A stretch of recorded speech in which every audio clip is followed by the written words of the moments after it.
channel Vokal. Kali ini kita di rubrik ngobrol santai. Kali ini kita kedatangan tamu ya. Bersama saya dan Bang Basar kali ini akan ada satu tamu yang istimewa gitu ya.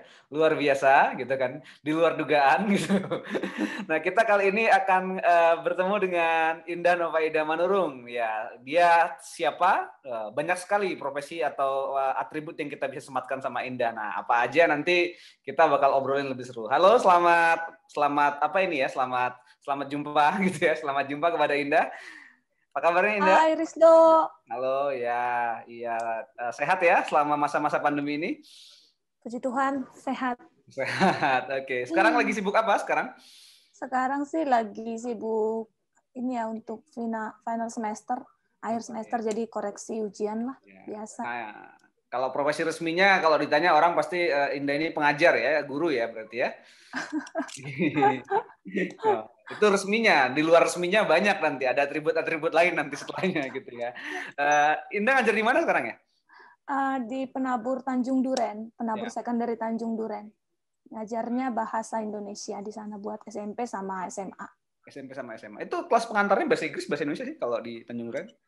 Oh, di sana bahasa Inggris, tapi untuk 3 mata pelajaran yang nasional, untuk bahasa Indonesia, PKN, sama agama, itu memang pengantarnya secara resmi juga disuruhnya memang berbahasa Indonesia. Gitu. Ya. Udah berapa lama ngajarnya ini di SMP sama SMA? 2015, berarti 5 tahun lah. Wah, udah cukup lama ya sudah jadi ini. Sebelumnya dulunya apa nih sebelum jadi pengajar? Pengajar terus sih. Oh, sekolah lain berarti sebelumnya ya? Iya, sekolah lain sebelumnya di Medan. Tapi sebelumnya juga memang di Penabur juga, tapi memang bukan Penabur yang tempat yang sekarang. Ya, Penabur itu memang SD atau SMP-nya sama SMA-nya terkenalnya ini ya, eksklusif, spesial gitu ya. Kenapa dibilang spesial? Ya kan katanya kalau nilai UN tertinggi atau kadang-kadang nilai Olimpiade dan macam-macam kan seringnya katanya anak-anak Penabur yang sering itu katanya. Ya, biarkanlah yang dari luar nilai ya. Menurut kami sih kami bukan eksklusif ya. Tapi spesial aja ya.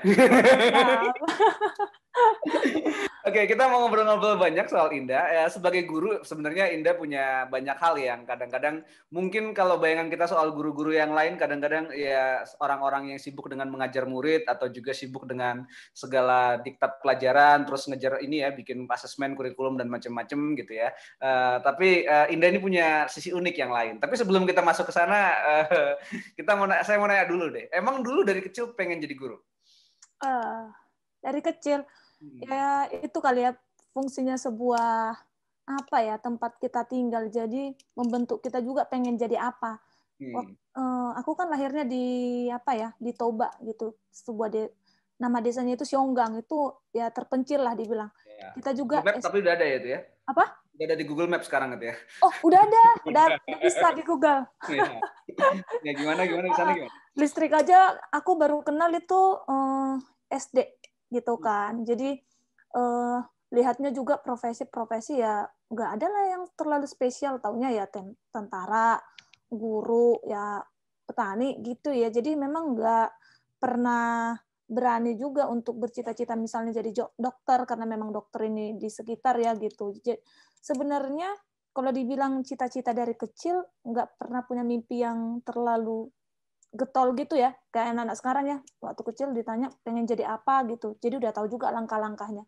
Ya kalau dulu ya, kalau aku sendiri ya udah sekolah aja udah gitu kan, sampai satu ketika nih kelas 2 SMA, memang dulu kalau ditanya cita-citanya apa, ya guru, karena menurutku di lingkunganku yang paling keren ya guru. Gitu kan. Gitu, sampai kelas 2 SMA itu aku ketemu seorang guru yang memang benar-benar menurutku guru, dan tentang siapa aku sekarang itu banyak juga dipengaruhi sama dia. Itu namanya Bu Dona Friska Dona Purba, itu guru matematika di kelas 2 SMA gitu. Jadi kamu SMP sama SMA-nya di sana juga, di Toba juga berarti? Oh enggak, SMA-nya di Medan. Oh, di Medan. Gitu. Ya dengan segala kekejamannya lah waktu SD ya gitu, jarang diajarin, nggak, pokoknya skeptis lah sebenarnya sama pendidikan, nggak ngerasain dampaknya itu dari kecil sampai Setelah SMA tuh kelas 2 ketemu Bu Dona itu, dia ngajar matematika, yang notabene aku tuh nggak pintar Mbak matematika, tapi jadi kayak suka gitu. Dulu masih ingat belajar tentang statistik, terus dijabarin tuh sama dia. Kenapa sih kita harus belajar ini, terus di kehidupan nyata ini buat apa? Itu sesuatu yang nggak pernah kutemukan dari guru-guruku sebelumnya. Oke. Gitu. Setelah itu kita juga kayak teman. Kalau di luar sekolah dipanggilnya itu adik gitu kan. Nah, sejak di situ jadi kayak ngerasa enak banget ya gitu. Dan di situ aku mengukuhkan diri pengen jadi mungkin nggak spesifik guru ya, tapi aku pengen di bidang pendidikan lah gitu, pengen menyentuh hati orang juga sama seperti yang dia lakukan. Oh. Gitu. Tapi itu Bu Dona guru matematika tadi? Iya, guru matematika. Jarang ya ada guru matematika kayak gitu kayaknya. Jarang. Kalau Risdo dulu gimana tuh? Kalau banyak nggak sih guru yang kan sama-sama sekolah nih kita? Oh Kasih iya. tahu nggak itu tujuan pelajaran itu dipelajari buat kehidupan kita apa gitu? Jarang kan? Jarang, sangat jarang. Ya. Jarang. Ya kalau Bu Dona masih tahu terus ini turun rumusnya dari mana gitu. Dan akhirnya mikir, wah matematika itu enggak sesulit itulah. Dulu matematika kalau di SD tuh ya, apalagi orang Batak gitu, matematika, mate mahita, artinya matilah kita Matilah semua kita. gitu kan. Nah, pas Bu Dona itu bilang, ya matematika itu sederhana, itu bahasa yang menuntut supaya gimana logika kita itu tetap konsisten, gimana rumus-rumus itu semua turun ke bawah dan dijabarin, mengerti. Disitulah aku pertama kalinya kayak suka matematika, pengen jadi guru matematika sebenarnya. Gitu. Jadi itu SMA kelas 2 itu berarti Sama SMA. kelas 2. Oke. Terus setelah itu setelah terinspirasi dari Bu Dona langsung jadi ngambil kejuruan atau keguruan atau kayak gimana waktu itu? Oh, karena kondisi ekonomi orang tua juga ya. Tapi itu juga sekaligus kritik terhadap sekolah-sekolah ya. Harusnya sekolah itu yang apalagi SMA harusnya bisa jadi jembatan untuk seorang siswa itu masuk ke mungkin ke dunia kerja atau mungkin kuliah. Nah, yang terjadi pada saat kami SMA itu nggak terlalu banyak diperkenalkan. Setelah SMA itu ada loh yang namanya ikatan dinas, ada yang SNMPTN, dan banyak jalur-jalur ternyata yang nggak pernah aku ketahui gitu. Namanya aja aku di Medan, tapi info itu aku nggak temukan gitu. Handphone juga Medan beneran tapi kok kan? Kok di Medan beneran kan? Bukan Medan Medan, berapa gitu. Medan Baru, Oh, kan. Jalan Gajah Mada. Depan Terus? kami tuh sekolah kami. Nah, kayak gitu. Jadi ya aku nggak ngerasain dampak itu sih waktu dulu di sekolah SMA. Beda dengan tempatku sekarang ngajar, itu udah diarahkan ya anak-anak bakal kuliah apa gimana. Pokoknya setidaknya dikasih jendela lah ngelihat keluar nih apa yang mau dilihat. Nah dulu SMA sih nggak terlalu ada yang begitu, pokoknya nggak ada lah gitu. Nah faktor yang kedua lagi itu karena faktor ekonomi orang tua. Aku kan anak keempat ya dari 5. Kita di situ posisinya sudah kuliah 3 orang. Jadi mama itu bilang gini, nggak boleh kuliah katanya gitu. Memang udah aku tuh kelas 3 SMA dibilang nggak boleh kuliah, ya udah gitu. Padahal kalau dibilang nggak bego-bego amat lah ya, dapat peringkat juara juga waktu selalu juara juga selama sekolah gitu kan. Tapi ya kalau udah dibilang gitu terus dibilang nggak ada uang lah kayak gitu, ya udah. Aku tuh dulu punya jajan, bukan jajan sih dibilang. SMP itu dikasih 20.000 per bulan, SMA itu dikasih 40 apa 50 ya, itu 50.000 per bulan, tapi itu udah termasuk kolekte buat ibadah selama sebulan. Kalau kamu cewek pengen pakai hand body, udah mulai Udah pakai hand masuk body, di ya situ. pakai gitu. Pokoknya 50.000 itu sebenarnya uang pegang-pegang gitu. Nggak tahu kata jajannya itu di mana, nggak tahu juga sih. Ya, ya. Gitu. Nah, setelah kelas 2, 3 SMA aku mikir gini, aku mau jadi apa ya gitu. Kalau mau kuliah katanya nggak boleh gitu kan, takut lah. Akhirnya jadi takut bermimpi karena memang udah dibilang nggak usah kuliah. Selama setengah tahun itu pokoknya aku nabung. Dulu masih ada yang namanya UMB. UMB itu 5 universitas terbaik Oh iya katanya sih. betul. Katanya. Nah, yang kebetulan itu kemarin itu kan kalau di kampung ya, Fakultas Hukum itu sesuatu yang Ya. kayak orang Batak pengennya dihukum lah. oh gitu kan. Aku jadi tujuanku masuk UMB itu bukan mau kuliah, tapi mau ngebuktiin ke mama kalau sebenarnya aku bisa gitu. Jadi di situ aku ambil pas UMB bukan matematika, tapi hukum. Jebol dong. jebol gitu kan. Nah, terus bersorak-sorak lihat orang tua. Biasalah di kampung, cerita kiri kanan, lolos jebol anaknya. Di situ aku nangis. Ternyata mama bangga, bapak juga bangga gitu kan. Kenapa kemarin-kemarin ngomongnya nggak boleh kuliah? Ya ini aku ngambil jurusan ngasal, terus ternyata itu jadi pride buat kalian gitu kan. Nah terakhir dikasih kesempatan lah sama mama. Padahal itu dari hasil uang pegang-pegang 50.000 itu loh, nabung buat beli formulir gitu, segitu mahalnya gitu kan. Nah udah lolos terakhir ada tes kedua kan itu SNMPTN. SNMPTN kan udah semua universitas negeri itu. Nah, dibilang gini, boleh deh kuliah, tapi ada syaratnya lagi, 2 syaratnya. Boleh kuliah, tapi harus perguruan tinggi negeri, dan perguruan tinggi negerinya harus di Sumatera Utara. Oke. Ya, apalagi pilihannya kan? Ya, ada UTU, ada Unimed ya. Unimed berarti kan gitu. Di Unimed, ya udah. Kemarin itu aku sebenarnya termasuk orang yang kena karma ya. Bahasa Indonesia itu pelajaran yang sangat kubenci juga.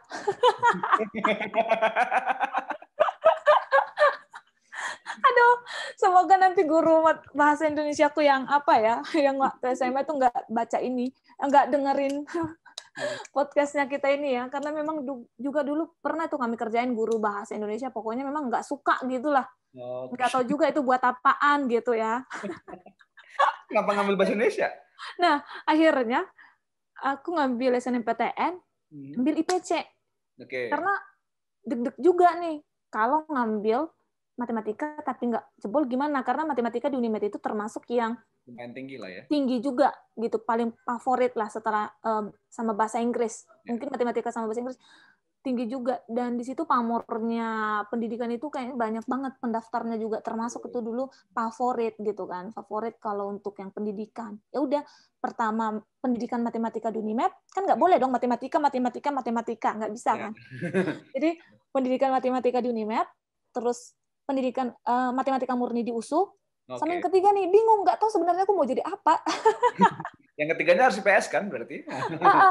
Terus mikir, ini kalau memang tujuannya untuk hidup, apa yang bisa bahan hidup ya, terus yang jangkauannya luas. Kalau aku ngambil geografi nanti ngajarnya SMA doang gitu kan. Sampai pada akhirnya tuh, aku telat loh bayar denda pas pengembalian formulir. Karena memutuskan untuk melingkarin yang ketiga nih, mau pilih apa. Akhirnya aku mikir-mikir, muter tuh terlambat tuh ngumpulin 2 jam.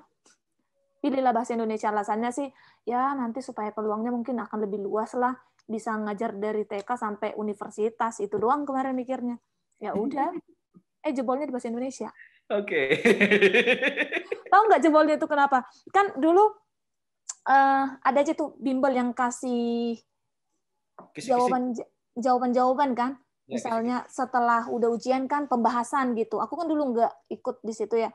Lihat bahasa Indonesiaku itu ya banyak yang salah. Aku ngerasa pede aja gitu ngejawabin semua bahasa Indonesiaku. Aku jawab, dan nilaiku bahasa Indonesia itu kayaknya hancur lebur lah di sini. Matematika aku nggak jawab semua, tapi ya benar semua lah gitu ya. Kalau dibilang benar semua nggak tahu juga ya. Tapi pada saat itu pokoknya plusnya paling banyak itu di matematika. Ya akhirnya aku mikir gini, ini kali ya namanya karma ya. Itu aku nggak tahu lah gimana ceritanya, karena memang dulu kan kalau benar kan plus 4 ya. Ya, benar. Nah, itu diminusin gitu.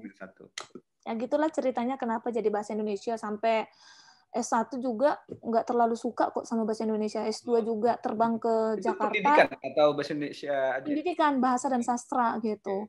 Kalau ke Jakarta lagi itu juga. Sampai kemudian di Jakarta aku ketemu sebuah buku, terus aku baca itu buku, terus pikir, wah ini bahasa ternyata bukan sesuatu yang hina ya. Berarti tapi kuliah full berarti di Medan kan? Iya, lanjut S2 di Jakarta. Itu langsung habis kuliah langsung lanjut S2 atau kan sambil Enggak, kerja kan? 1 tahun. Hmm. 1 tahun di Jakarta kerja baru lanjut S2 sambil kerja.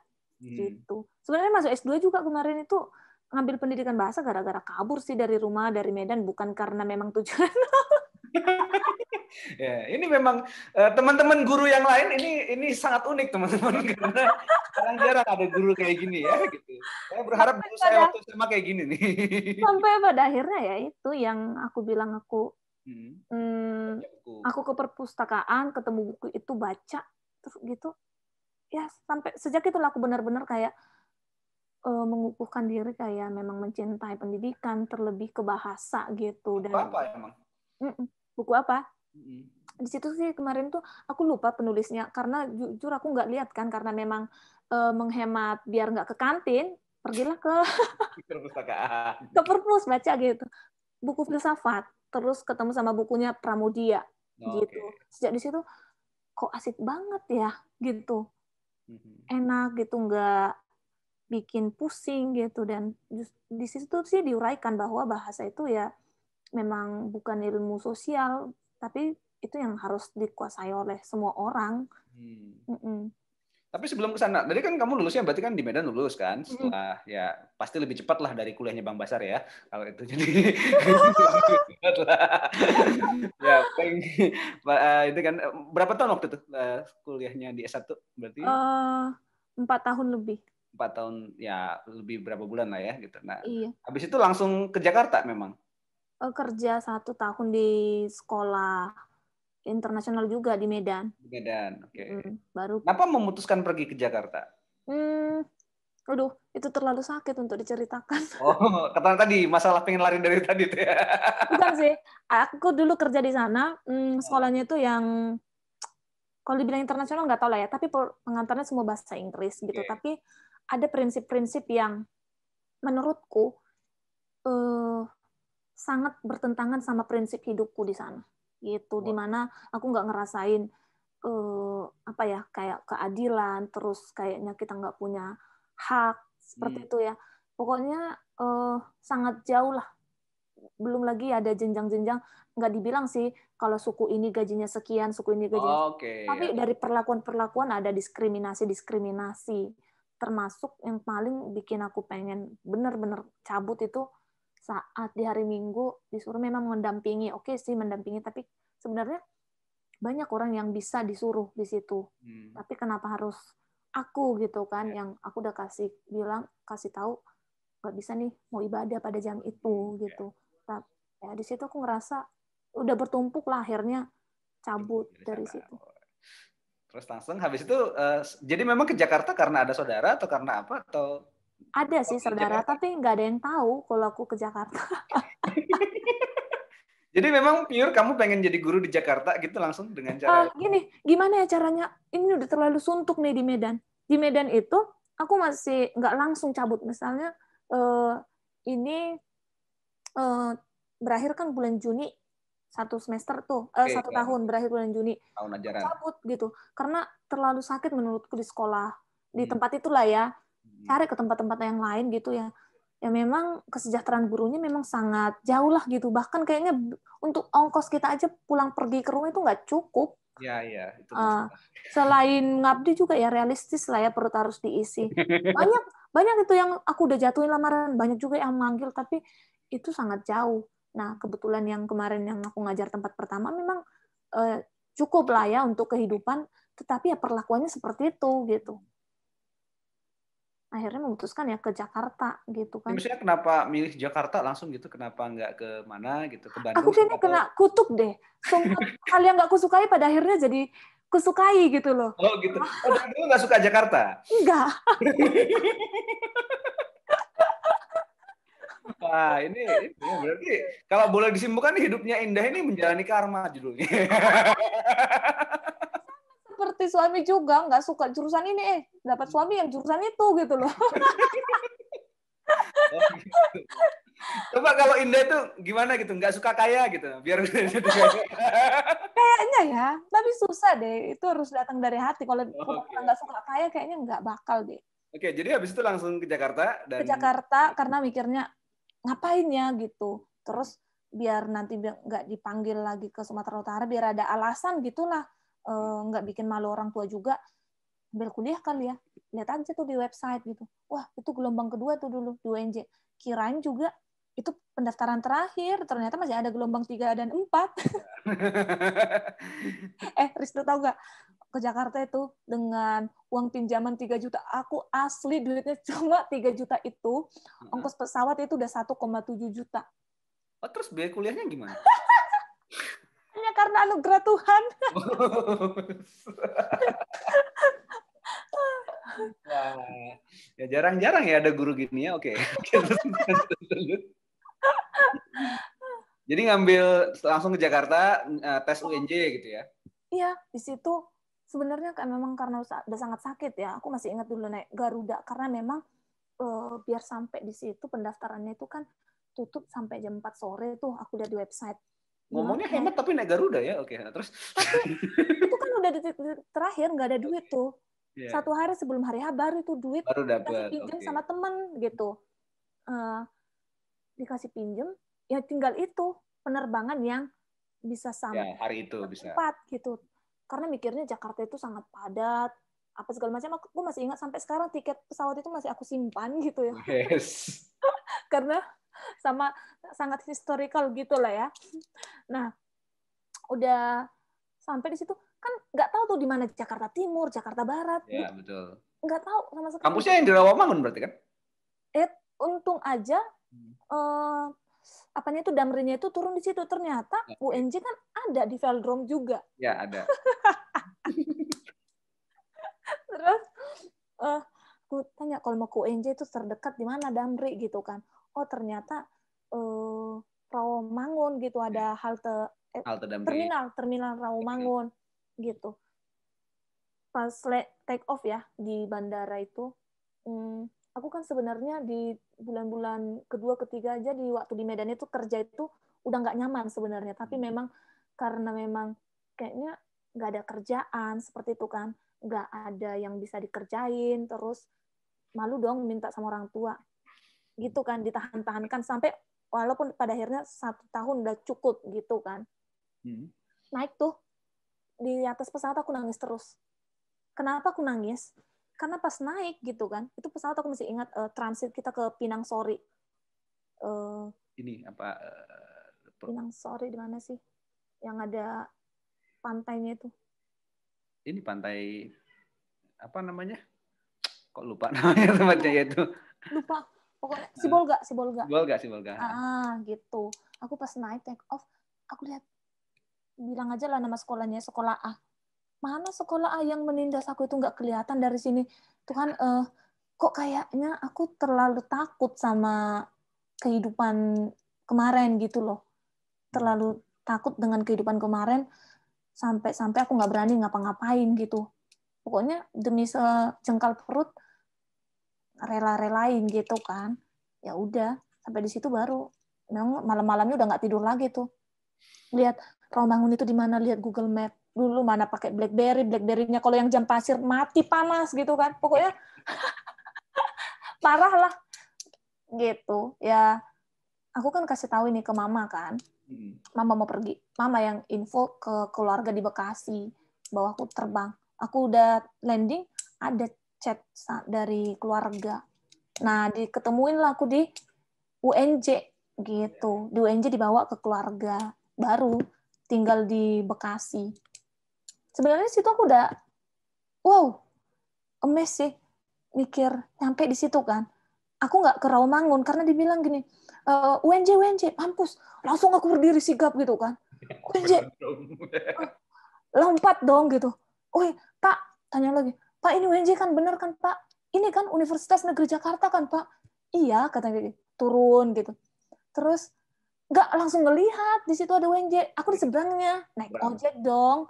Naik ojek, terus makananku yang di pesawat, aku udah bungkus tuh, nggak selera makan lagi karena otaknya mikir. Aku bilang, Pak, aku mau ke UNJ, situ ada ojek. Oh iya, itu depan katanya. Ternyata lewat halte itu bisa. Penyeberangan itu JPO. 15.000 dong, bagiku tuh sangat mahal, 15.000 menyeberangkan aku ke situ doang. Ternyata itu tuh di jalannya juga bisa. Ya, oke. Ya akhirnya ya daftar, tunggu tes dan sisanya lah. Tapi detik-detik aku benar-benar berani memutuskan ini tentang masalah keberanian ya. Itu juga karena buku. Aku karena bosan aja ya. Itu buku pertama yang selesai ku baca dalam hidupku itu bukunya Andrea Hirata. Laskar Andrea Pelangi. Hirata. Laskar Pelangi kalau nggak salah ya. Tapi ini kata-katanya gini. Aku lupa nama tokohnya. Saat dia jadi pengantar surat-surat itu dia ngerasa sangat jenuh banget gitu harus melakukan itu. Itu semua dilakukannya demi sejengkal perut gitu kan. Demi sejengkal perut dia nggak berani. Gitu itu selesai aku baca, aku tulis surat resign. Karena pikirku, ya ini aku banget nih, aku banget gitu. Demi sejengkal perut, nggak malu-maluin keluarga, aku nggak berani ngapa-ngapain. Nah itu kayaknya sesuatu yang pertama kali aku lakukan apa ya, yang besar lah. Menurutku itu sangat besar dalam hidupku sampai gimana aku sekarang juga bermula dari kutipan itu. Oke. Terus akhirnya daftar dan kuliah di UNJ berarti? Iya, langsung mikir, wah aku harus seperti dia demi ini harus kutinggalkan tempat busuk ini gitu kan. Jalan terserah. Waktu naik di situ janjiku sama Tuhan di pesawat itu aku cuma bilang gini, Tuhan aku nggak tahu nih kuliah gimana. Uang kuliah kan 10 jutaan per semester. Aku cuma janji gini sama Tuhan. Dua kan itu lumayan itu. Iya, belum nggak ada kerjaan, nggak tahu dari mana gitu kan, tinggal juga nggak tahu di mana, tapi udah memutuskan itu. Janjiku sama Tuhan hanya 2 pas di atas gini. Tuhan aku janji, satu sih, tapi aku minta kayak ngancam gitu loh sama Tuhan. Aku Tuhan janji bakal jadi indah yang baik, indah yang benar, tapi sebagai kembaliannya, kamu tuh jangan biarin aku lapar dan kehausan di Jakarta. Aku cuma doa itu nangis di pesawat, cuma itu doaku di pesawat. Pokoknya aku janji deh bakal jadi apa aja. Nah, keluar dari bandara, waktu keluar dari bandara ngeliat dulu masih ada tempat-tempat kumuh tuh. Aku mikir, apa aku ngamen gitu kan? Ini belum sampai gue aja. Apa aku ngamen ya? Ngapain kan di sini nggak ada yang lihat nih. Orang juga nggak bakal tahu aku ngamen gitu. Terus yang apa itu yang tutup botol cek cek cek, ya aku bisa lah bikin kayak gitu kan, gitu. Suara juga nggak parah-parah banget. Pokoknya otaknya udah ke situ. Pokoknya apa aja aku udah bilang gini. Itu janjiku sama Tuhan. Jangan biarkan aku lapar dan haus. Aku janji bakal jadi indah yang baik gitu. Tapi ternyata ya Tuhan jawab lebih. Nggak cuma lapar dan haus. Ternyata dapat kerjaan, kuliahnya dicukupkan. Yang tempat kerjaannya itu menurutku sampai sekarang ya nggak ada yang sempurna lah ya, tapi cukup nyaman gitu dan bisa juga ngebiayain hal-hal yang lain gitu. Jadi itu sebelum kuliah udah dapat kerjaan atau pas sambil kuliah atau gimana? Belum dapat kerjaan. Aku datang dengan tangan hampa. Iya kan kamu udah daftar gitu kan. Terus kerjanya dapatnya setelah kapan? Itu kan dibawa saudara kan ke Bekasi. Terus mikir gini, part-time kali ya, pilihan yang paling tepat gitu. Jadi aku pas daftar itu adalah dapat minta sekolah yang kelas malam. Ternyata ada syarat, ada kuota yang harus terpenuhi supaya dibuka kelas malam. Nah, pada angkatanku itu nggak cukup. Nah, di situ aku galau nih. Gimana caranya ya supaya tetap kerja tapi kuliah gitu. Mana kemarin daftarnya 500.000, sayang dong itu, hangus gitu kan. Ya gitu. Pas awalnya pergilah sampai ke Jakarta, itu pokoknya nggak ngerti deh aku di Jakarta mana itu dulu. Pokoknya dulu pergi ke warnet, karena kan handphoneku juga nggak cukup kuotanya gitu ya, ke warnet. Aku catat tuh JobsDB, JobStreet, terus ada yang manggil. Panggilannya kemana? Aku lihat tuh, naik angkutan umum nomor sekian, ke terminal mana, lanjut lagi kemana. Ternyata rute itu rute lama, dan itu nggak semuanya berlaku. Aku pernah itu interview harusnya jam 9 pagi, berangkat dong dari Bekasi jam 4 pagi tuh, 4 lewat gitu. Aku sampai di tempat yang kutuju itu jam 3 sore. Karena aku nggak tahu, aku jujur kalau ditanya itu aku sampai mana, aku nggak tahu aku itu kemarin itu sampai mana. Aku cuma taunya ke terminal Bekasi, terus kan aku catat tuh harus naik angkutan nomor berapa, dan aku tuh nggak tahu di sebelah mana. Pas aku tanya, Pak, angkutan sekian itu dulu mau ke Pluit lah, arah Pluit. Lah udah nggak ada angkutan nomor segitu. Udah nggak ada. Sampai pada akhirnya pergi tempat itu aku nego gaji gitu kan. Plus minta gini. Di situ dulu belum ada pengumuman bisa pilih kuliah sore atau pagi, belum ada keputusan telepon dari UNJ. Aku mikirnya aku bakal optimis lah bisa di kuliah malam. Malam kan gitu. Malam itu mulainya jam 4 gitu. Terus aku bilang, Bu, kalau saya di sini saya sih mau, tapi kan di situ kebetulan ada mesnya tuh. Tapi saya boleh nggak pulangnya itu jam 2 karena nanti bakal kuliah jam 4 gitu. Mikirnya kan butuh waktu lah space 2 jam gitu. Ternyata nggak diizinkan. Nah, pulang tuh naik Transjakarta. Itu dari pagi jam 4 pagi. Itu yang aku bilang nyampe jam 3 sore kan. Naik Transjakarta gitu kan. Dari pagi jam 4 itu belum sarapan. Udah minum juga enggak gitu kan, berdiri di Transjakarta. Terus, aku lewat tuh. Semak 1 BPK Penabur Jakarta. Oh, ini nih, aku harus ke sini gitu. Kok bisa gitu? Kok bisa tiba-tiba gitu mikirnya? Karena aku tahu dulu penabur ini, kakak dulu pernah di tim kerjanya Yohanes Surya di Medan yang nanganin olimpiade gitu, dan pernah tersebutnya kata penabur. Jangan-jangan ini nih, aku turun tuh di Taman Anggrek, turun, lihat tuh sekitar, oh ini yang namanya penabur itu. Aku turun, aku print lamaran, aku jatuhin, aku titip satpam. Dan aku aku harus ke situ dulu nih. Memang aku punya mimpi lebih dari jadi guru, tapi aku mau ke sini nih, pokoknya aku mau ke sini gitu. Dan ternyata Semak 1 itu kan kalau dibanding penabur yang lain ya bisa dibilang yang paling top. Ya, lumayan. Tanjung Duren. Gitu. Ada beberapa teleponan, namanya juga kan udah JobsDB itu udah puluhan lah jatuhin lamaran gitu kan. Asal namanya juga nggak ngeprint, tinggal pencet-pencet aja gitu. Udah mas, apa itu? Aku selalu berharap halo ini dari penabur gitu kan. Nggak ada.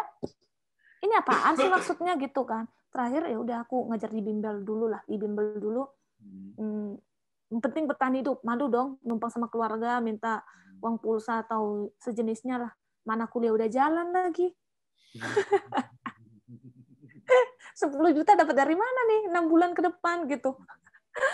Nah, di telepon, pokoknya di situ handphone aku paling hobi sebenarnya pakai bikin handphone itu senyap ya. Tapi sejak di situ aku jatuh lamaran, aku tuh bikin handphone itu bunyinya yang paling kencang. Terus aku lamar juga nggak menerima aku jatuhin aja tuh ke sekolah itu gitu. Dan aku nggak tahu sebenarnya penabur itu banyak.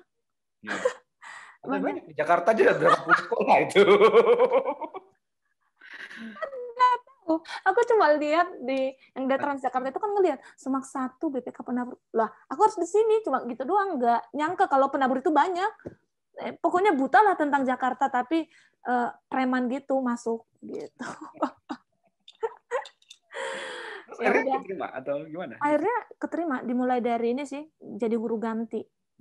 Guru ganti kita diomongin gaji di situ ya kemarin itu. Diomongin. Ya, nggak tahu lah ya, mungkin itu cara Tuhan bantu aku buat kuliah. Kalau dibandingin dengan gaji bimbel itu kayaknya untuk nutupin terus uang kosan tuh nggak cukup gitu. Aku masih pernah ngerasain yang nggak tahu Jakarta, Bekasi ya, naik motor tuh dari Bekasi Timur ke Tanjung Duren. Ya, lumayan. Dan jalannya nggak tahu. Kalau tahu kan lumayan ya. Ya, itu sempat ngerasain hidup yang ke Tanjung Duren, ke Duren Sawit ngajar bimbelnya, ngajarnya di Rawamangun. Pokoknya pergi jam 4 pagi, pulang di rumah paling cepat jam 10 lah. Terus ngerjain paper, baru mati gitu kan, baru harus bangun lagi gitu. Ya, kayak gitu. Pada akhirnya ngajar di sana, aku sempat agak ini juga, gini. Aku kuliahnya dari kampung. Ngajar anak-anak kota yang dari kecil. Ternyata ini sekolahnya yang paling top kalau di yayasan ini ya ini katanya gitu ya kalau untuk level nasional. Mampus, nanti pasti aku nggak di-respect. Mana aku orang Batak lagi, logatku gimana ya ntar. Aduh, di luar ekspektasi. Aku masuk ke sekolah itu dikenalin dan sama guru yang cuti kan. cuti hamil tuh. Dia bilang, ini Bu Indah, posisinya kita sama, gitu. Iya Bu, katanya gitu. Terus ada dong murid, aku masih ingat itu, murid kelas 1 SMA IPS. 11. Anak-anak itu kan pada gede-gede ya, lebih tinggi dari aku sebagian gitu. Terus dia gini, maju ke depan. Guru yang tadi memperkenalkan aku itu udah keluar. Dibilang ini kelas milikmu. Kampus. Gimana nih mulainya ya gitu. Mau ngomong juga malu, nanti logatku dikimanain nih. Dia maju dong, maju. Dia agak nunduk. Ibu permisi boleh saya meraut pensil? Mak, meraut pensil aja permisi, terus agak tunduk gitu kan. Apa ini dalam hati? Terus dia keluar, terus deketnya pintu. Terima kasih Bu. Wah, itu di luar dari ekspektasi sih. Kirain kalau di kota itu, apalagi kan paradigma orang mikir nggak tahu sopan santun lah, terus karena ini sekolah gue yang bayar, ya semena-mena, ternyata nggak terjadi. Terus aku ke toilet, itu kan aku belum pakai seragam sekolah, masih karena guru pengganti itu masih baju biasa gitu. Di toilet juga anak-anak itu mereka nggak tahu aku siapa. Dia bilang, mari Bu, gitu. Itu sungguh kesan yang luar biasa sih dari anak-anak SMAK penabur di tahun 2015 itu. Nggak tahu aku siapa yang menyapa aku pada saat itu, tapi itu sungguh bikin aku jadi percaya diri. Oh, ternyata kita bisa jadi kayak punya stigma yang kayak gitu gara-gara memang kita nggak pernah di lingkungan itu gitu. Pas udah dijalanin ya ternyata biasa aja, anak-anaknya asik gitu. Oke, ya acara ini bukan disponsori oleh BPK Penabur ya rekan-rekan sekalian, bukan. Ini cerita murni. Tapi ya itu attitude yang mungkin akhirnya jadi membuat Indah jadi termotivasi ya. Jadi Iya, tidak termotivasi, dan aku kepikiran mungkin di sekolah-sekolah yang lain juga anak-anak akan seperti ini. ya. Jauh seperti yang diberitakan kan kalau anak SMA itu banyak kan yang melakukan apa ya, penyimpangan kenakalan remaja lah gitu, dan diberitakan belum lagi yang tawuran segala macam ya, ternyata ya aman sih gitu. Jadi berarti sambil kuliah berarti sambil ngajar juga di Penabur waktu itu jadinya. Ya itu part time, tapi itu ajaib juga sih, makanya aku nggak ngerti, mintanya sama Tuhan kan minta jangan lapar dan haus tuh. Ternyata ya di situ jarang yang bisa part time gitu. Aku bilang aku kuliah, boleh nggak seperti ini? Dikasih dong, dikasih, dan itu aku masih ingat kepala sekolah. Kepala sekolah gini lagi, ini harus aku ceritain nih. Santai, tenang. Kita punya banyak waktu, silakan. Kepala sekolahnya itu aku sungguh malu sih, karena memang perlakuan kepala sekolahku sebelum di Medan dengan Jakarta itu berbeda banget gitu. Jadi aku bilang, Ibu, saya yang dipanggil untuk menggantikan guru bahasa yang ini mau cuti gitu. Oh iya Bu, aku ingat masih pakai baju pramuka dia. Mari saya antar, katanya gitu. Aku nggak tahu siapa ibunya, aku pikir itu adalah cleaning service mungkin ya, atau mungkin apa nggak tahu. Kita jalan, dia dengan gestur tubuh yang ramah, memperlakukan kita dengan sangat sopan, bukan guru pengganti gitu.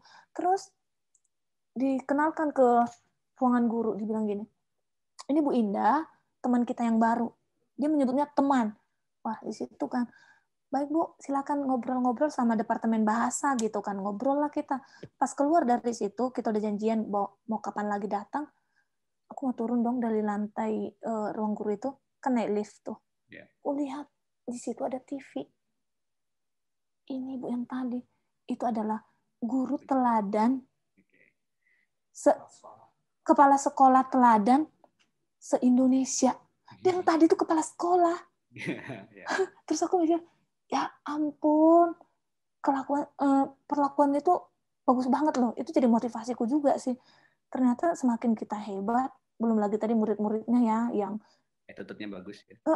Itu yang kesan pertama aku tangkap, gila ini guru gitu. Terus pas masuk juga, masuk pagi-pagi kita disalam gitu, dia udah paling depan gitu. Itu asli sih, kita nggak perlu ditegur. Dengan kita datang terlambat itu udah bikin kita sangat malu. Jadi nggak perlu yang ibu-ibu, bapak, anak-anak jangan terlambat, cukup kasih teladan sih. Itu aku sangat terinspirasi dari, aku lupa nama ibunya. Kepala sekolah. Dengan Ya. Tapi itu di SMA ya waktu itu. Akhirnya jadi full ngajar di SMP sama ininya, SMA juga. Itu kan 3 bulan tuh. cuti terus langsung ditawarin, dibilang gini, Bu, anak-anak suka sama Ibu, pengennya sih kita, aku agak melayang gitu dong, agak terbang juga lah ya, dibilang kayak gitu. Anak-anak suka sama Ibu, terus kita sih pengennya Ibu ada, cuma kan memang kuota guru udah cukup banyak di sini bahasa Indonesia gitu. Ya udah, mau nggak ke tempat yang lain? Saya sih mau aja, tapi dengan syarat bisa nggak seperti yang di sini? Karena memang jatuhnya kan kemarin aku jadi kuliah yang reguler. Kuliah yang reguler, jadi nggak bisa kalau nggak menyesuaikan. Sekolah itu juga aku sangat apresiasi sih. Aku nggak tahu siapa yang bikin jadwal, tapi itu jadwal bisa dirubah. Bagaimana supaya gimana ya? Ibaratnya kita ini cuma remahan-remahan gitu, tapi mengubah jadwal itu kan susah kan? Timetable-nya itu banyak banget. Mengubahnya itu supaya aku masuk semuanya itu Senin, pokoknya 3 hari pulang gitu. Itu dilakukan untuk seorang guru ganti gitu. Dengan sebuah yayasan yang besar, dilakukan untuk seorang guru ganti. Itu mes sih sama pimpinannya kepala sekolahnya itu lah. Jadi berarti selama kuliah semuanya full gitu. Setelah guru pengganti kan 3 bulan tuh, langsung ditawarin. Terus? Tapi nggak bisa karena memang di kontak ke tempat yang lain nggak bisa. Tapi ibu tuh bilang suatu saat nanti dipanggil sama penabur, mau ya katanya, mau asal sesuai sama waktuku. Songong banget gitu ya kan. Sekarang harus mereka yang ngikutin kita. Ya udah, akhirnya ya fokus dulu sempat 1 semester itu kuliah sama ngajar di bimbel lah. Tapi ya tercukupi. Kenapa itu bisa aneh kan kalau ditanya orang kenapa bisa tercukupin? Saya juga nggak ngerti. Kemarin itu hitungannya part time dong. Tapi dikasihnya tuh gajinya full. Padahal aku pulangnya juga jam 1 sendirian. Terus aku mikir, Tuhan kok apa ini caramu gitu kan? Sempat mikir gini. Aku tanya ke sekolah, Bu, waktu ngomong ke HRD, ini ngomongnya part time atau gajinya itu per jam kita pelajaran loh. Tapi ini dikasih lebih gitu. Ditelepon tuh sama bagian keuangan, bagian payroll-nya. Itu punyanya ibu katanya gitu. Aku bilang lagi sama kepala sekolahnya, Bu, saya lagi butuh banyak dana nih buat kuliah. Aku nggak mau ya nanti aku pulang dari sini diminta lagi nih. Aku mau bayar uang kuliah nih. Dipastiin lagi ya, memang benar. Diberikan begitu, nggak tahu lah ya gimana cara Tuhan. Padahal waktu di awal ngomongnya memang ya part time sesuai dengan jumlah jam pelajaran yang kita ampuh, sekian jam kali sekian gitu. Ya itu dasar pertamanya. Gaji 3 bulan itu buat semesterannya, terus ini save buat semester depannya ya lulus. Akhirnya bisa. Berapa lama ngambil S2-nya? 2 tahun. 2 tahun. Oke, lumayan sih ya. Tapi di tahun kedua udah langsung dipanggil di Tanjung Duren yang tempat sekarang sih. Jadi di situ udah tinggal tesis ya. Jadi udah bisa full time. Oke. Menarik ya. Gimana kuliahnya, asik nggak sih sebenarnya kalau S2 Bahasa Indonesia dan Pendidikan Sastra itu ngapain sih? Ngapain ya? Menurutmu ngapain?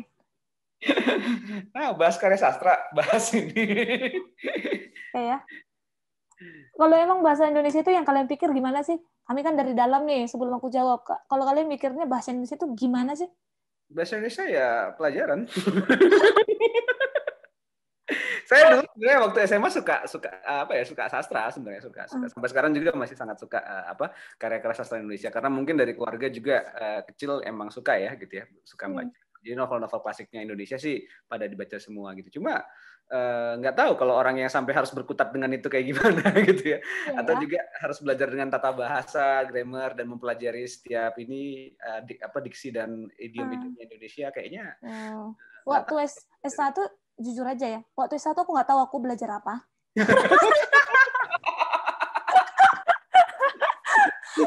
Emang skripsinya waktu S1 skripsinya apa? Itu sih ya nggak gitu penting-penting banget lah. Oke, pas S2 gimana? Pas S2 gimana? Mendingan. Bisa dibilang mendingan lah ya kalau dibanding yang lain. Kalau dibilang langsung hebat. Tapi memang concernnya kalau S1 S2 kan pendidikannya ya berarti ya. Jadi lebih pendidikan bahasa Indonesia di sekolah di ininya, disorotnya. Iya.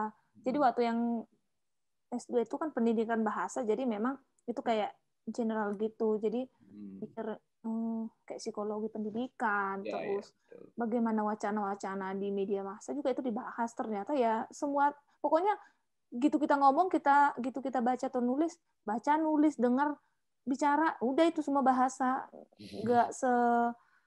Nggak ribet, nggak itu sesederhana itu juga gitu. Tapi enaknya, makanya aku jadi betah di Jakarta itu. Dulu kan benci banget gitu ya. Enaknya itu dosen-dosennya yang udah gelarnya profesor gitu ya, yang kita lihat di televisi, terus bukunya ini kan yang di TV itu, ini kan yang buku-buku ini. Nah, justru orangnya jadi makin sederhana gitu, beda sama yang waktu di Medan gitu lah. Waktu kuliah ada aktif di yang lain nggak? Atau maksudnya bikin klub diskusi atau apa? Waktu kuliah itu kayaknya, makanya di situ kayaknya terlalu banyak gitu, nggak ngerti. Karena waktu di Medan itu dulu kuliah pulang menggosip udah nggak tahu tentang apapun dunia ini gitu. Tapi waktu S2 beda ya berarti? Ketemu sama seorang teman yang beda agama, beda suku gitu ya. Terus awalnya sih kita nggak saling suka, apalagi dia benci banget sama aku. Tapi kemudian aku pernah ngelakuin sesuatu lah gitu ya, yang mungkin dia lihat, oh ini nggak sesuai dengan ekspektasi gitu, nggak sesuai dengan yang pemikiran dia gitu. Akhirnya pokoknya singkat cerita, aku punya teman itu. Itu teman kuliah atau teman kuliah? Teman kuliah. Dia yang ngajakin aku lihat ya, anak ini nulis apa sih nulis gitu kan. Aku nggak ngerti nulis itu dulu apa ya, nulis tulisan cantik gitu ya, kontennya apa nggak ngerti itu apa. Pokoknya ampun DJ lah ya kalau ada yang dengerin ini, atau mungkin muridku nanti yang dengerin ini, gila ini guru apaan. Emang kenapa? Karena dulu bahkan nggak tahu nulis itu apaan gitu. Nah, aku lihat dia nulis memang di media lokal gitu kan, terus dia baca gitu, walaupun kadang memang bercanda-bercanda. Terakhir itu yang aku bilang aku suka dulu juga kan, nggak tahu juga kuliah buat apa tujuannya. Aku mikir yang aku bilang aku di perpustakaan itu, sejak itu aku ketemu buku filsafat itu, terus yang buku Pram, dia bilang gila ini bacaan. Apanya yang gila dalam hatiku itu Bumi Manusia gitu. Itu nggak ada yang rekomendasiin loh, benar-benar aku lihat sinopsisnya kayaknya menarik nih gitu, bukan ada yang bilang, karena memang aku maaf ya, aku nggak pernah membaca gitu loh. Anak sastra pendidikan nggak pernah baca ya. Jadi ya memang udah ditakdirkan Tuhan kali ya, aku baca buku itu, terus kayak itu sangat membuat aku menjadi orang yang lebih merdeka pikirannya, merdeka perasaannya gitu loh. Itu benar-benar kesadaranku kedompleng lah. Dulu tuh aku ngomong aja, itu aku nggak berani. Aku seorang guru, tapi ngomong di depan publik itu aku nggak berani. Paling banyak nyimak. Walaupun kadang nyimak, alah ngapain sih? Aku tahu itu benar salah, tapi ketika menyampaikan pendapatku itu aku nggak pernah berani. Oke, jadi apalagi waktu dulu teman itu ngajak ke belajar nulis atau gimana sih ceritanya? Enggak, dia nggak bilang ngajar nulis. Cuma ketika kita ngobrol-ngobrol gini, kamu tulislah itu, pemikiranmu tuh asik, katanya gitu kan. Apaan dalam hatiku gitu ya. Ketemu Bang Basar di medsos, ya kan. Bang Basar di medsos. Aku juga lupa, pokoknya kita di Facebook itu ya, saling komen apa gitu. Terus aku lihat dulu masih aktif ya, vokal ya, tulisannya kan gitu. Menarik juga ya kalau kayak gini-gini. Ternyata menulis itu nggak yang ribet banget, ternyata yang ringan, yang bercanda-bercanda gitu kan. Terus aku juga lupa gimana cara awal dekatnya. Oh, dulu kita bikin komunitas. Terus abang ini kan bisa kayak bikin dulu pelatihan apa ya bang? Aku lupa ya. Pelatihan nulis ya kalau Bang Basar. Bukan pelatihan nulis, bukan. Website apa desain web gitu, aku lupa lah. Pokoknya kita panggil abang ini pada akhirnya kan. Kita ketemu, itu pertemuan kita pertama. Terus abang ini entah kenapa ngobrol, ngomongin tulisan gitu, bukan ngegosip gitu kan. Ngomongin nulislah dek, nulis gitu. Udah mulai, aku nggak nulis sih di situ, cuma dulu itu masih kepikiran mau pindah lagi ke pendidikan matematika, karena aku mikir gini, Tuhan ini udah kejauhan aku melencengnya. Bercanda sih aku bercanda, tapi udah kejauhan, nanti hidupku bakal gimana. Galau lah di situ, di laptopku itu semua aku tulis curhatananku. Semua pokoknya aku nangis di kosan itu, nggak ada teman, nggak ada tempat ngadu gitu ya. Ngetik gitu, ngetik, udah. Ngetik save. Tapi kan malu nih, nanti jangan dibaca orang. Sampai aku passwordin tuh, semua curhatan aku passwordin tuh wordnya. Terus aku masih ingat dulu tempat, aku masih simpan sih. Situ ada tempat kentang dulu, Pringles itu. Oke. Aku bikin gunting pendek-pendek gitu kan, tanggal sekian. Bang Basar suruh aku nulis. Beta bilang aku nulis gitu. Terus ada lagi orang yang bilang pemikiranmu itu asik sebenarnya. Aku nggak ngerti. Menurutku di dalam diriku itu nggak ada yang asik, nggak ada yang mau kuceritakan. Itu semuanya serba kekurangan menurut versi aku gitu. Itu aku masih tulis. Terus mikir gini. Terus melihat teman, ada adik angkatan aku tuh meresensi buku Sapardi, itu Hujan Bulan Juni, aku masih ingat. Aku baca di koran kan, di koran Kompas. Loh, meresensi begini aja ternyata. Gitu kan. Yang katanya Kompas itu ya lumayan prestisius gitulah ya kalau bisa nulis di sana. Diam-diam aku nulis. Diam-diam aku nulis. Kamu emang dulu takut banget kalau tulisanmu dibaca orang lain atau kenapa? Takut.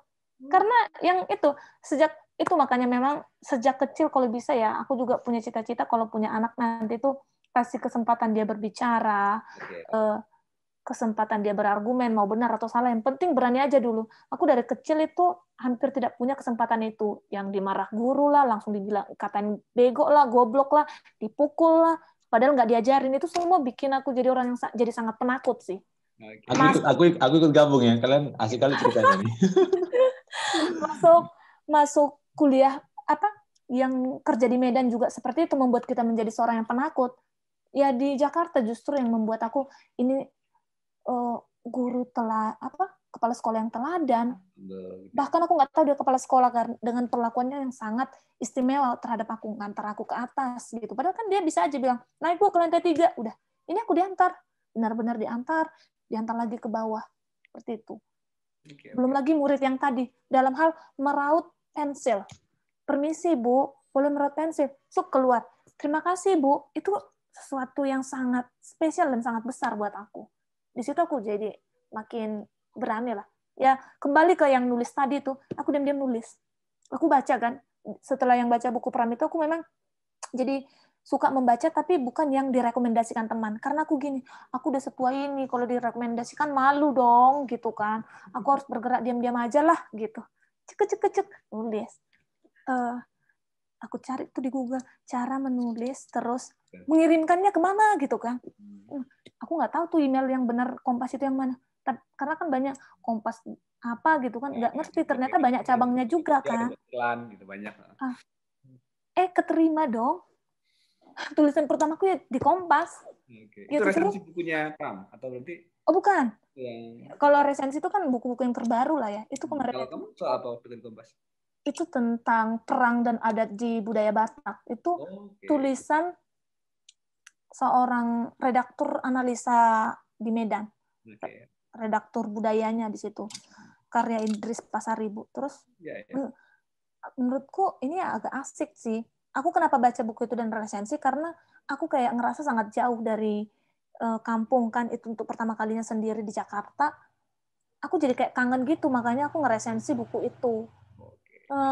Awalnya aku pikir itu buku cinta-cintaan. Aku kelihat sejak nge-add Bang Basar, aku banyak tuh nge-add orang-orang yang suka nulis. Aku remove-in tuh yang alay-alay. Mulai remove ngelalai.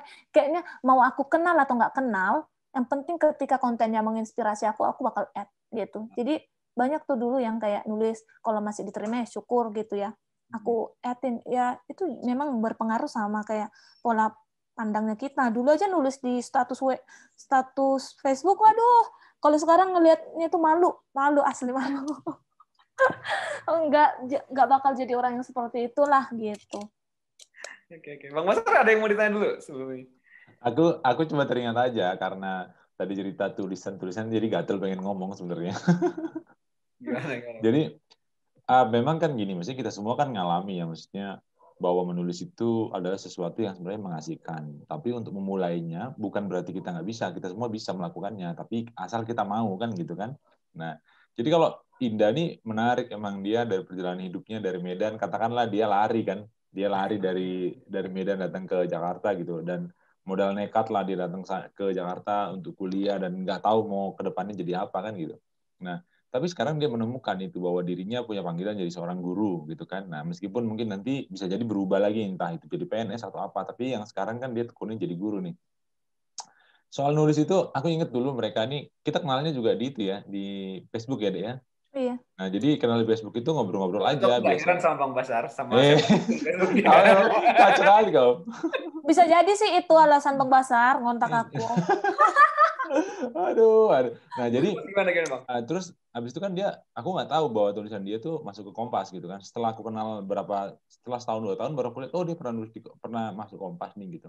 Nah, dia pernah tuh nulis sesuatu, terus dia kirim ke aku posting lah di Pokal gitu. Karena tulisannya bagus nih, maksudku inspiratif lah pengalaman yang dia rasakan. Karena nggak semua orang ngalamin seperti dia bisa survive di Jakarta, dia bisa menemukan panggilannya menjadi guru gitu kan. Nah, dan dia punya banyak kegiatan yang dilakukan yang bagus-bagus gitu. Artinya kayak tadi dia bilang dia sama temennya yang beda agama dan banyak teman-temannya yang berbeda latar belakang lah ya. Dan itu kan membuat kita jadi terinspirasi bahwa kita bisa kok berkolaborasi dengan orang lain gitu kan, dengan berbagai macam hal yang baik yang bisa kita lakukan gitu loh. Nah, jadi ini sesuatu yang menarik gitu, dan kupikir apa ya, gimana sih Dek, kalau kamu mau bilang apa sih kalau 2 kata lah atau 3 kata ya, kamu bilang apa dengan perjalanan hidupmu sampai hari ini ada di Jakarta? Nggak nyangka. Nggak nyangka ya, iya kan, betul kan, jadi nggak nyangka ya, kita nggak nyangka. Orang kayak aku aja dulu gitu, aku juga mau ke Bandung tuh mau kuliah juga nggak tahu mau kuliah apa enggak, pokoknya pergi aja dari Jambi gitu ya. Yeah. Tapi ternyata udah sampai 20 tahun nih udah di sini gitu kan. Nah, jadi ya kita nggak pernah nyangka gitu. Si Rizdo juga nggak pernah nyangka kan gitu. Kayak yang resensi itu misalnya ya Bang ya. Itu kan aku karena ngelihat pre-order nih buku Mangalua gitu kan sama Idris Tasaribu. Yang notabene aku nggak tahu tuh siapa. Wah, Mangalua bahasa Batak. Aku pikirnya itu cinta-cintaan gitu kan. Aku order lah itu gitu. Pas itu jebol, dia nge-messenger aku di Facebook. Makasih ya, bilang kayak gitu. Bahkan ada bukunya dia mau terbit, dia bilang, mau nggak jadi proofreadingku? Wah, asik banget tuh baca karya orang sebelum orang lain di seluruh bumi ini tahu gitu ya. Dan itu sangat asik gitu, sampai kepada pertemanan. Dan dari satu tulisan itu ternyata membawa aku ke berbagai pertemuan lah. Ternyata ya itu satu itu aja yang misalnya muncul ke permukaan, ternyata itu bisa jadi pemantik untuk tempat yang lain. Terus aku mengikuti komunitas guru belajar gitu ya. Ternyata yang menurutku itu B aja, bagi sebagian orang berarti ternyata itu spesial. Ada yang bilang, Bu, aku pernah baca tulisan Ibu di sini. Gitu. Hah? Dia baca gitu loh. Terus diundang jadi pembicara.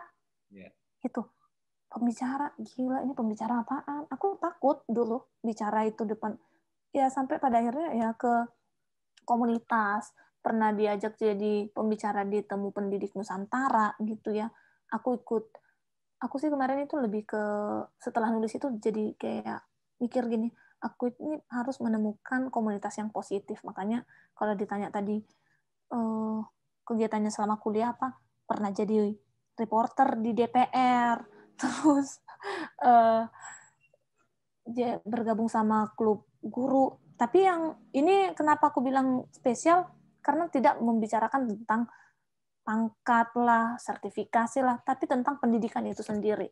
Nah, kadang yang menjadi permasalahan bagi guru, menurutku pribadi ya, ini dalam pandanganku pribadi, tidak serius dalam pembicaraan pendidikan itu sendiri.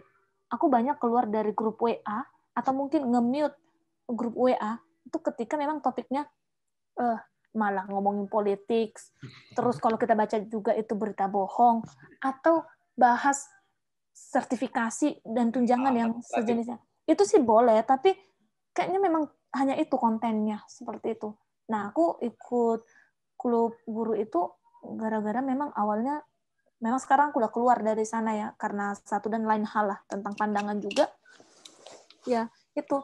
sampai tercetus dulu mikir bikin ini gimana ya kalau kita ngomongin buku gitu per bab, tapi jarang nih karena isu pendidikan ini duitnya doang yang seksi, tapi pembahasannya itu jarang gitu dilakukan. Iya, apalagi ada dapat sertifikasi ya. Dengan sertifikasi ya seksi kali ya jadinya. Gini, aku pernah bawa itu di kementerian gitu ya, saat jadi narasumber, aku tanya, di ruangan ini guru yang hadir di sini itu udah ada yang 38 tahun ngajar gitu. Siapa di sini ya guru yang pernah membaca buku Ki Hajar Dewantara? Hasilnya nggak satu pun. Kita juga nggak pernah kan, kita juga nggak pernah baca itu. Karena menurutku gini, itu ibaratnya kayak buku babonnya pendidikan kita, gitu. Tapi tidak, jangankan dia diresapi apa segala macam ya, tapi bahkan tahu aja bukunya nggak tahu gitu. Padahal kalau kita baca itu memang banyak lah filosofi pendidikan kita itu ya jatuhnya dari sana, gitu. Kita kan taunya Ki Hajar Dewantara tuh Turi Handayani yang di apa tuh di apanya topik kita itu ya. Nggak baca dari situ ya sekadarnya.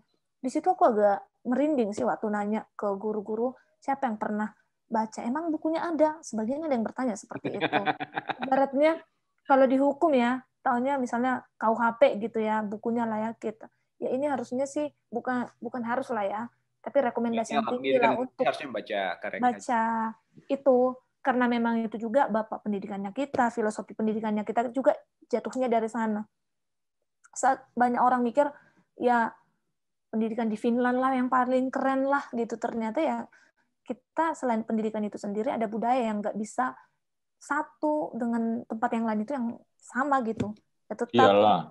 Beda kan, beda konteks kan. Ya, itu maksudnya bukunya Ki Hajar yang pendidikan dan budaya itu maksudnya? Atau pendidikan ya? Sama yang seri kebudayaan gitu. Dan setelah itu sih, aku juga dulu dikenalin, itu udah di Jakarta itu baru dikenalin sama seorang abang yang jurusan matematika. Semua matematika ya, gurunya matematika, terus kenalin Jakarta abang-abang langsung matematika. Aku beli itu buku. Aku beli, aku baca ini walaupun yang lebih penting kayaknya buat Indah nih. Jadi kalau boleh dibilang menurut Indah sebenarnya dunia pendidikan kita itu kayak sekarang itu kayak gimana, dan Indah pengennya kayak gimana sih? Pendidikan kita yang sekarang, aku sih mikir sekarang sih mendingan ya menurutku ya, dibanding yang kurikulum sebelumnya. Kalau sekarang kan udah mengalami revisi tuh kurikulumnya, jadi aku mungkin hanya bisa melihat dari sudut pandang pembelajaran bahasa lah ya. Jadi itu ya udah pembelajaran bahasa di mana diharapkan setiap temanya itu, setiap babnya itu ya kita akan menciptakan bahasa, baik itu melalui yang berbicara maupun yang menulis gitu. Terus ya udah cukup relevan lah sekarang menurutku. Kalau dulu itu bicara tentang iklan baris gitu, membahas iklan baris. Saat sekarang padahal kan kalau harapanku sih ya maunya ya tetap connect gitulah. Zaman maju, kurikulum juga harusnya maju, tetap direvisi gitu ya. Kalau kayak sekarang mungkin perlu dibanyakin kayak apalagi setelah pandemi ini ya, ternyata dunia digital, editing yang digital gitu yang sangat diperlukan gitu. Kalau pendidikan sekarang gimana ya, mungkin ya itu masih kadang menurut aku terlalu banyak subjeknya juga, tapi kita nggak tahu itu bakal diaplikasikan nggak sih di kehidupan nyata. Dulu aku jurusan IPA ya, aku nggak ngerti itu apa integral pangkat 3 untuk kehidupanku sekarang. Trigonometri itu buat yang gimana? Padahal itu udah terlalu lelah loh dulu belajar itu gitu. Jadi kayak kurang dihubungkan aja. Dulu sistem pencernaan, waduh, belajar biologi mau pingsan kan, mau mampus belajar itu. Ngapalin nama-nama Latin gitu. Aku kalau inget dulu, jadi karena tadi kepikiran karena Zinda bilang matematika, guru matematika, terus kenal abang matematika juga, aku jadi inget dulu waktu SMA. Jadi aku SMA kelas 1 itu kan bandel kali ya, naik kelas 2 lah.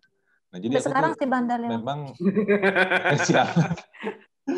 jadi kan di sekolah tuh maksudnya nggak belajar lah, jadi cuman ya main-main lah kira-kira gitu. Jadi terima raport lah kan. Kalau terima raport tuh biasanya bapakku tuh selalu ngasih penghargaan berupa duit kalau nilainya itu di atas 7. Jadi kalau 7, 8, 9 tuh udah pasti dapat dihargain kan gitu. Nah, terus aku terima rapot lah. Terus waktu itu yang ngambil rapot aku, jadi bukan orang tua waktu itu zamannya. Nah, jadi pas kuliah lah, matematika aku 3. Aduh. Terus yang kulakukan, tapi ini aku sebelum cerita jangan dicontoh ya, ini nggak boleh dicontoh sama yang teman-teman yang nonton. Jadi ku ganti lah jadi angka 8. 3 itu kan angka 8, kan nggak mungkin angka 7 atau Oh, 9. emang nggak ada hurufnya kan ada? 3. Iya ada, tapi kan itu kan tinggal di inilah dia apa. Nah, setelah aku ganti angka 8, itu aku kasih air karena itu kan tinta kan. Jadi kayak agak berbayang-bayang gitu lah kan. Nah, pulang lah aku kan terus karena aku membayangkan waduh kalau sempat 6 aja itu udah langsung di iniin, pasti diceramahin, langsung dimarah-marahin gitu lah ya. 5 tuh udah gitu, apalagi kalau 3 kan bisa diusir aku dari rumah kan gitu kan. Ya udahlah aku bawa pulang. Aman lah aku waktu itu gitu. Nah pas pulang, tapi kan setelah itu kan ngembaliin rapot lagi ke sekolah kan. Nah pas ngembaliin ke rapot ke sekolah baru ketahuan lah sama gurunya, dipanggil lah orang tua aku. Aduh, ceritanya kocak kali. aduh. Matematika emang jadi zaman aku SMA memang matematika tuh cukup jadi apa ya? Jadi teror lah buatku. Iya, gitu. Gitu. Tapi coba aku yang nanya dong. Kalau ini dek kan ini kan sekarang kan pandemi nih. Nah kondisi pandemi ini kan kalian mengajar dari yang yang normal sebelum pandemi, lalu sekarang pandemi ini kalian ngajarnya online gitu. Nah kalau ngajar online ini kan ada banyak effort yang terkuras ya kira-kira ya. Atau gimana sih kalian cara mensiasati kondisi sekarang ini tapi tetap mengajar dengan berusaha seefisien mungkin bagi adik-adik siswa di sekolah gitu. Iya sih. Aku sendiri kadang ngerasa sedih sama diriku sendiri dan kepada murid itu sendiri gitu. Kita nonton drakor aja 4 jam, leher tegang ya. Iya betul. Leher tegang. Aku tuh kadang jadi ngerasa jadi guru yang jahat sih. Jadi guru yang jahat, cuma ya keadaannya masih seperti itulah gitu ya. Di tempat kami sekarang memang untuk kendala teknologi, fasilitas sih aman. Tapi kita itu masih sekolah itu dari jam 7 sampai jam 2:10. Memang dikurangi sih dari jam 10 jam pelajaran jadi 8 jam pelajaran. Tapi itu kan diwajibkan tatap muka untuk tetap nge-zoom seperti ini ya. Gitu. Kendala yang kuhadapin ya atau tantangannya itu terlalu lelah dari sisi mata juga terlalu lelah. Cuma sekarang memang udah lebih biasa ya. Terus yang menjadi kekurangannya juga menurutku adalah ini feel-nya ke anak-anak itu. Kalau di kelas kita kayak ngobrol itu masih lebih enak gitu ya. Lebih dapatlah rasanya antara seorang teman itu gitu. Mau kita marah atau lagi ngobrol atau lagi bercanda itu terasa. Pas kayak gini kadang ada yang pemalu gitu ya. Pemalu, susah juga sih. Jadi kalian benar-benar berusaha lah ya sebisa mungkin untuk tetap bisa maksimal atau optimal yang memberikan pelajaran kepada adik-adik ya. Berusaha. Tapi memang sebagai manusia, makhluk sosial kita nggak bisa ya kalau mengajar. Maksudnya lebih efektif kalau mengajarnya di pertemuan kelas ya daripada online ya. Di sini justru baru kesadarin ya setelah pandemi ini. Dulu kan sering lah aku ngagungkan teknologi itu bakal kayaknya bakal sangat keren gitu. Ternyata sekarang kalau disuruh aku menyimpulkan, teknologi itu ya harus dikombinasiin, bukan jadi itu yang menggantikan keseluruhan gitu. Termasuk kayak peran-peran guru ya. Ada nilai-nilai dan yang nggak bisa digantikan seperti itu pada saat jumpa dengan yang virtual seperti ini gitu. Memang untuk dari sisi pengetahuan ya, nggak jadi sebuah permasalahan, tapi yang jadi kendala juga kalau virtual itu kalau anak-anak tidak punya kemandirian dalam belajar.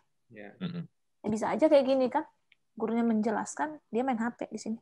Ada beberapa yang kita temuin juga ya, dan mungkin nggak hanya di tempat aku ngajar, tempat yang lain juga seperti itu, yang matiin kamera, menghindari kontak mata dengan guru, dia ngematiin kamera lah, nggak nyahut, dan alasannya internet lah. Ya, tapi kita kalau bilang dia buat alasan nggak bisa juga langsung ngejudge kan. Seperti itu. Ya kita nggak tahu lah kondisinya sebenarnya apa. Tapi kalau aku sendiri dengan kondisi sekolah yang mungkin yang lebih beruntung dikatakannya dalam sisi fasilitas, adanya pandemi ini masih mendingan. Minggu lalu aku jadi fasilitator untuk menyimak puluhan siswa dan belasan guru. Itu aku kan ada komunitas sekolah guru kebinekaan juga ya. Itu diadakan pertemuan 2 jam untuk guru, 2 jam untuk murid, khusus untuk mendengar. Aku sih amazed juga sama yayasan itu yang menyediakan, jarang loh orang. Apa namanya yayasannya? Yayasan Cahaya Guru. Oke. Yayasan Cahaya Guru yang menghadirkan ini kami mau mendengar kalian, seperti itu. Benar-benar itu hanya mendengar gitu. Terus kita menyadarkan tentang keberagaman, pentingnya toleransi, seperti itu. Dan kebetulan kita kan dibagi ke breakout room. Awalnya aku mikir, aku kayaknya ke guru aja lebih nyaman. Tapi aku putuskan, aku mau di 2 sesi itu jadi fasilitatornya, di yang guru maupun yang di murid.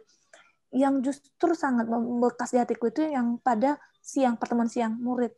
Aku mikirnya gini, nanti murid-muridnya malu kali. Kita kan nggak pernah ketemu, gitu. Masa tiba-tiba mereka ngobrol panjang gitu ya. Tapi aku mulai dengan akunya sendiri nih, ngobrol gitu. Terus bilang ke mereka, ini adalah forum yang nyaman buat kamu ngobrol. Ini nggak bakal dinilai, nggak ada hubungannya sama nilai, nggak akan dikasih tahu apa. Ngobrol aja jelas senyamanmu, gitu kan. Aku nanganin 8 apa 7 anak ya kemarin itu. Ada yang dari Papua, dari Palu. Dan yang sangat bikin aku sangat kagum sama mereka itu, aku tanya, Dek, nanti habis ini rencananya apa? Wah, udah pada ini. Aku pengen ke ITB, Kak, UPH, Kak. Aku pengen ini, Kak, pengen ini. Mereka udah tahu apa yang mereka mau. Nah, itu keren.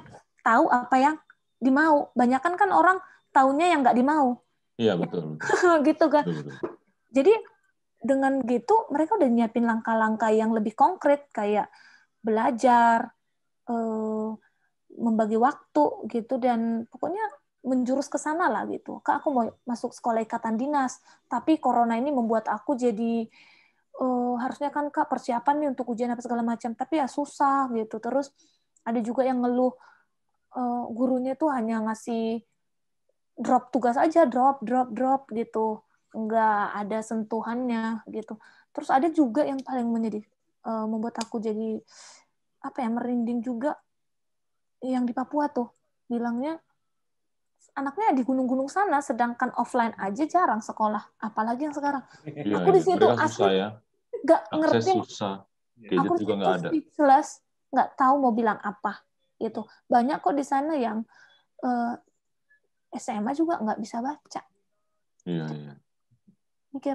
Aku pikir aku itu yang udah menderita selama home learning ini gitu kan. Ternyata ya kita masih ada fasilitas tuh, usaha untuk bertemu orang gitu. Ya di sana lebih susah ya. Susah. Terus kalau yang di Karangasem Bali tuh ada dari sisi guru, ada yang sampai cabut dari sekolah karena memang harus bantuin orang tua cari uang. Itu karena dampak corona. Nah, satu lagi nih Dek, terkait dengan corona nih ya. Jadi kan kemarin tuh aku sempat baca nih ada keputusan bahwa Nadiem Makarim, Menteri Pendidikan, bilang kalau bisa Januari itu akan ada sekolah tatap muka ya. Nah, dianjurkan gitu. Tapi menurutmu kau setuju nggak sih kalau memang harus tatap muka dengan kondisi masih begini gitu, atau memang perlu adaptasi yang lebih hati-hati lagi, karena kan kalau di sekolah jangan-jangan jadi nanti semua klasternya dari sekolah lagi. Aku awalnya berpikir udahlah masuk aja awalnya ya, ketika aku di titik jenuh. Tetapi kadang memang pengalaman dan hal yang kita alami itu akan jauh lebih mengajari kita dibanding pengetahuan ataupun informasi yang disampaikan lewat bacaan ataupun tulisan gitu ya. Nah, setuju. Terus? Nah, ini suami baru keluar nih dari rumah sakit, 26 hari dirawat. Kena COVID ya? COVID, ya, gitu. Ya.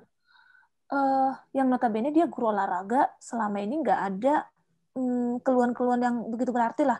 Biasa juga kalau demam dikasih minum istirahat udah turun gitu kan. Itu satu kasus udah cukup bikin ribet ternyata gitu. Kalau sebelum-sebelumnya aku mikir ya udahlah mendukung keputusan masuk pembelajaran. Setelah kesini terus banyak pemberitaan tentang corona gitu ya, belum lagi awalnya mikir beneran nggak sih corona ini ada gitu. Iya loh, awalnya mikir. Tapi sekarang kalau disuruh bilang masuk, aku lebih ke nggak usah masuk deh, nggak usah masuk karena ternyata apa ya, namanya kesehatan pendidikan kayaknya masih lebih penting kesehatan kali ya. Gitu kan. Itu menurutku akan jadi kluster yang baru. Bayangin aja nanti kalau seandainya di satu kelas 5 kasus tuh, udah ribet. Belum lagi nanti pada akhirnya jadi anaknya izin, menurutku sih sangat ribet ya. Tapi itu kembali lagi ke sekolah masing-masing. Tapi kalau aku ditanya secara pribadi, kalau memang karantina ini, kalau memang social distancing ini adalah cara yang paling efektif untuk kita sekarang, rindu itu, rasa-rasa pengen yang kayaknya lebih asik kalau ketemu ya ditahan dulu. Ya ini cara kita untuk mencintai dengan bertahan begini dulu. Walaupun katanya vaksin udah datang ya, kita kan belum tahu dampak.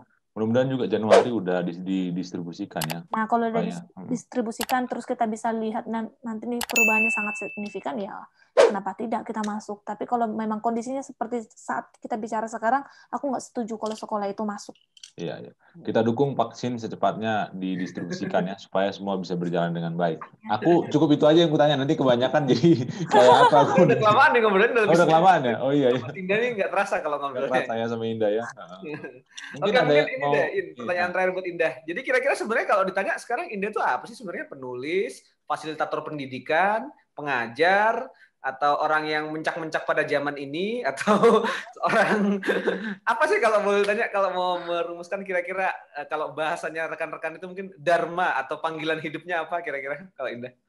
Nggak tahu ya, semakin besar semakin nggak ngerti kita itu sebenarnya siapa ya. Ya orang yang pengen belajar aja sih sebenarnya. Kalau dibilang ya guru ya memang ya belajar juga. Kalau dibilang penulis ya nggak ada juga karya yang gimana-gimana banget. Kompas loh, Maya. Aku sih nggak mau mendefinisikan. Tapi kamu juga kayak tadi jadi fasilitator kan, maksudnya sering juga kan, berarti bukan sebagai gurunya, tapi sebagai seorang yang melihat dari agak berjarak dan berharap pendidikan bisa berubah gitu kan. Jadi. Iya, dulu juga itu yang masuk ke Yayasan Cahaya Guru itu gara-gara pertemuan di kedai kopi tuh sama temannya Bang Basar. Ya, semua kayak gitulah.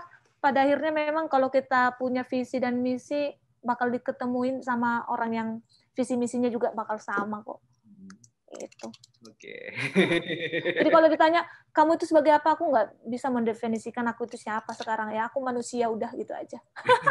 Manusia pembelajar lah ya, manusia pembelajar gitu ya. Ya, kira-kira gitu. Oke, makasih banget ya ngobrol-ngobrol yang cukup inspiratif sekali gitu ya.